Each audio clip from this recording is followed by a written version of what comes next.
নমস্কাৰ এই মুহূৰ্তত আহি পৰিছে গোটেই অসমৰ লগতে ভাৰতৰ বিভিন্ন প্ৰান্তৰ পৰা কেইবাটাও গুৰুত্বপূৰ্ণ খবৰ। আজি হৈছে 17 নৱেম্বৰ দিন সোমবাৰ আৰু এনেবোৰ গুৰুত্বপূৰ্ণ খবৰসমূহ নিতৌ চাবলৈ চেনেলটো সাবস্ক্ৰাইব কৰি ভিডিঅ'টোত এটা লাইক কৰি দিব। দিবলৈছো প্ৰথমটো ব্ৰেকিং নিউজ। বিজেপিক হৰুৱাবলৈ ৰাজ্যত এতিয়াও সাজু হোৱা নাই বিৰোধী দল। এইবাৰ কংগ্ৰেছক 10 দিনৰ ডেডলাইন বান্ধি দিলে অখিল গগৈয়ে। অখিল গগৈয়ে কংগ্ৰেছক 10 দিনৰ ডেডলাইন বান্ধি দিছে বুলি জানিব পৰা গৈছে। এইবাৰ বিজেপিক হৰুৱাবলৈ হলে আমাৰ কেইটামান কাম অতি শীঘ্ৰে কৰিব লাগিব। গাঁওবুঢ়াৰ দৰে যদি আমি বহি থাকো তেনেহলে নিৰ্বাচন আমি কেতিয়াও নিজিকো।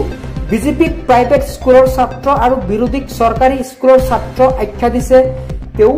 শাসক দলে দৈনিক পৰীক্ষাৰ বাবে সাজু হৈ আছে। বিৰোধীয়ে কেৱল ছমহীয়া আৰু বছৰেকীয়া পৰীক্ষাৰ বাবে প্ৰস্তুতি চলাইছে, কিন্তু পাৰ্টি হিচাপে বিজেপি আগুৱাই আছে। এই মন্তব্য অখিলৰ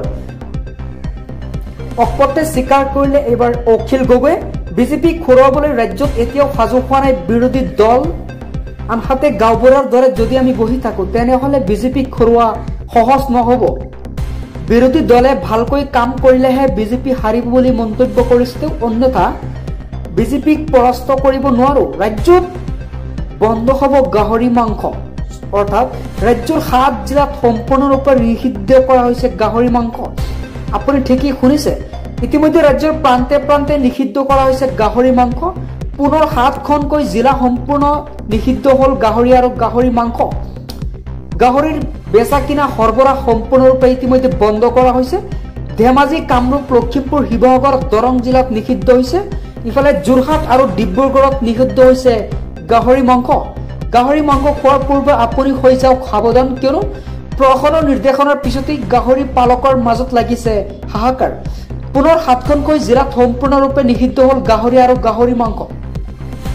পৰৱৰ্তী খবৰ, অসমৰ মুছলমানৰ ওপৰত চলিছে ভয়ংকৰ অত্যাচাৰ। অসমত নিৰ্বাচনত খেলাৰ ঘোষণা হব। ৰাষ্ট্ৰীয় ওলমা কাউন্সিলৰ এটা মন্তব্যই চৰ্চা হৈছে। অসমত কেইবাটাও মন্তব্য কৰিছে। অসমৰ নিৰ্বাচনত অৱতীৰ্ণ হব ৰাষ্ট্ৰীয় ওলমা কাউন্সিল।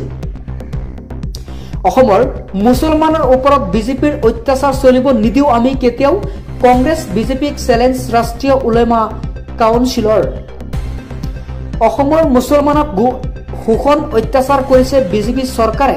অসমৰ মুছলমানৰ অস্তিত্ব নাইকিয়া কৰিব বিচাৰিছে হিমন্ত চৰকাৰে।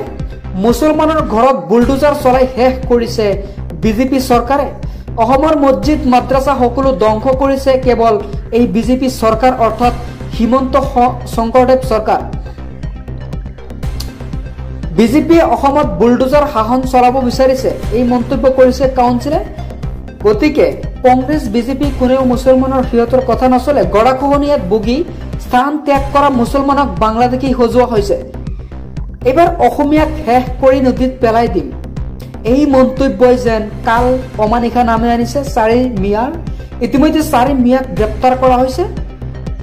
আব্দুল মালেক, খছৰত আলী লগতে আছে 2জন মিয়া। তেওঁলোকক ইতিমধ্যে গ্ৰেপ্তাৰ কৰা হৈছে, কিয়নো তেওঁলোকে অশ্লীল ভাষা কৈছিল।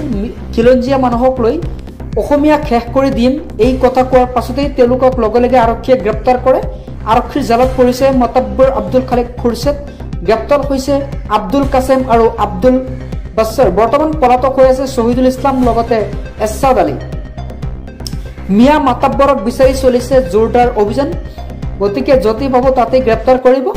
মিয়া মাতাব্বৰ